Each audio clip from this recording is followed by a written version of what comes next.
Hello, I'm Steve Fluharty, Dean of Penn Arts and Sciences, and welcome to another installment of What Happens to a Dream Deferred, 60-second lectures on racial injustice. 60-second lectures have been a Penn Arts and Science tradition since 2003, with faculty taking a minute to share their perspective on a variety of topics. This special series intends to amplify the message of protests around the country and spotlight the history and contemporary manifestations of racism in the US, Black lives and culture, and the range of factors that have contributed to this moment.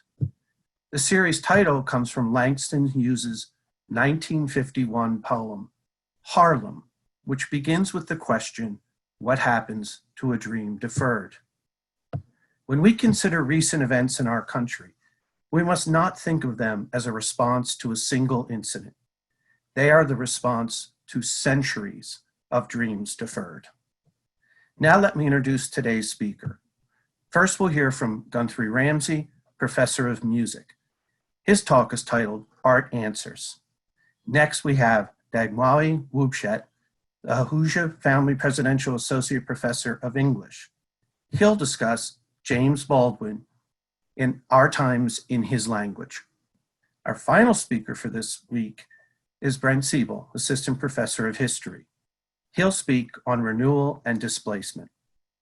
I'd once again like to extend my personal thanks to all of today's speakers, and please follow Penn Arts and Sciences on Facebook and Twitter for the next edition of What Happens to a Dream Deferred, 60-second lectures on racial injustice. Thank you.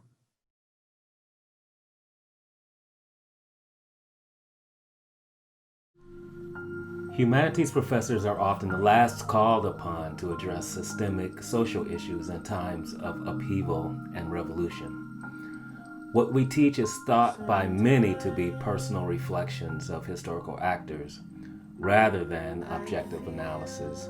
Yet I teach that art can help us where words and theories fail. The song playing in the background is my contemporary rendition of a Negro spiritual, and it's titled, Sometimes I Feel Like a Motherless Child. The spirituals have remained somewhat durable through the years as an expression of African American culture. In fact, we did hear George Floyd call for his mother during the filming of his live action lynching in the streets of Minneapolis. In times like these, we certainly need the comfort and the saliency of art.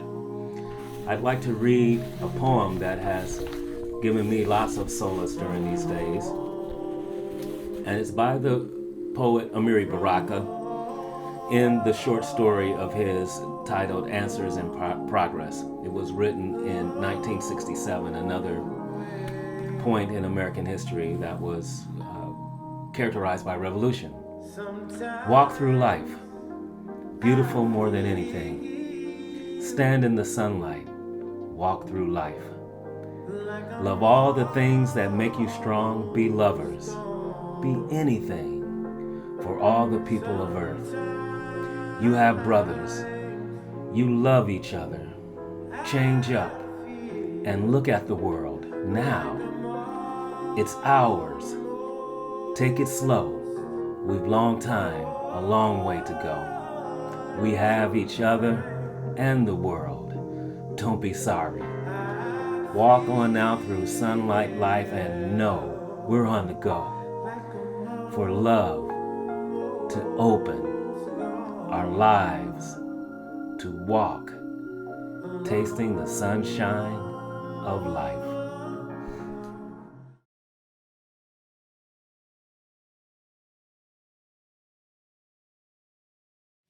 At a recent demonstration spearheaded by the Philadelphia Socialist Alternative, I saw among the sea of signs remembering the dead and denouncing the police, a placard that read, "Ignorance allied with power is the most ferocious enemy justice can have."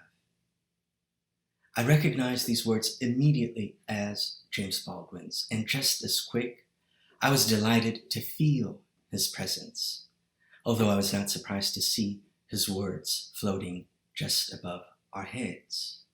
Baldwin has come back from the dead with full force in our era of Black Lives Matter.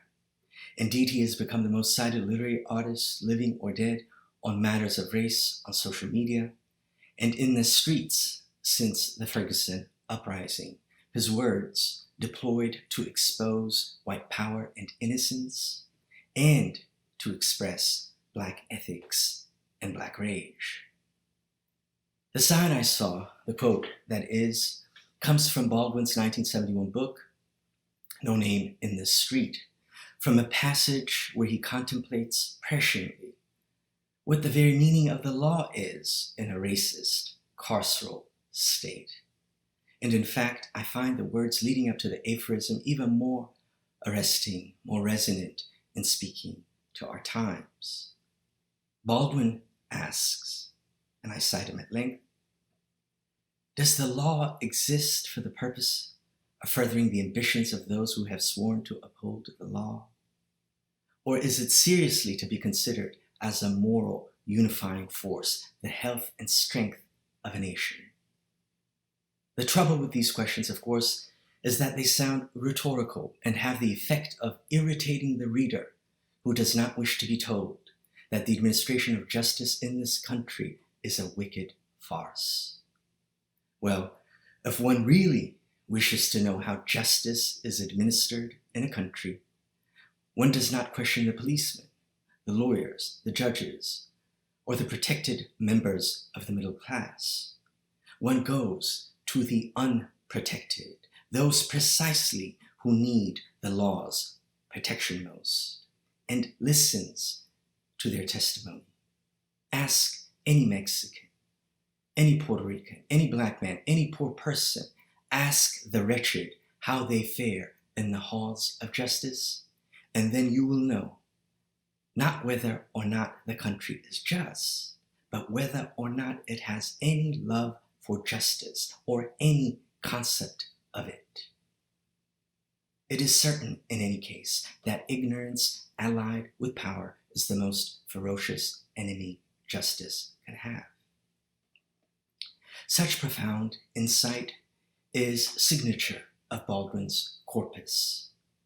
Decades after his death, that his words ring true today is not only a testament to his genius, but, alas, also an indictment of a country that continues to torture and murder Black people with impunity, a country in which white supremacy still reigns king, from the White House to many a police precinct where white lawlessness is the law.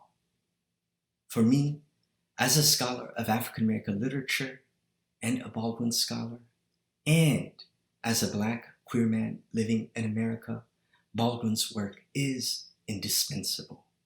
More than insight, it is sustenance for those of us raging and yearning for a just nation.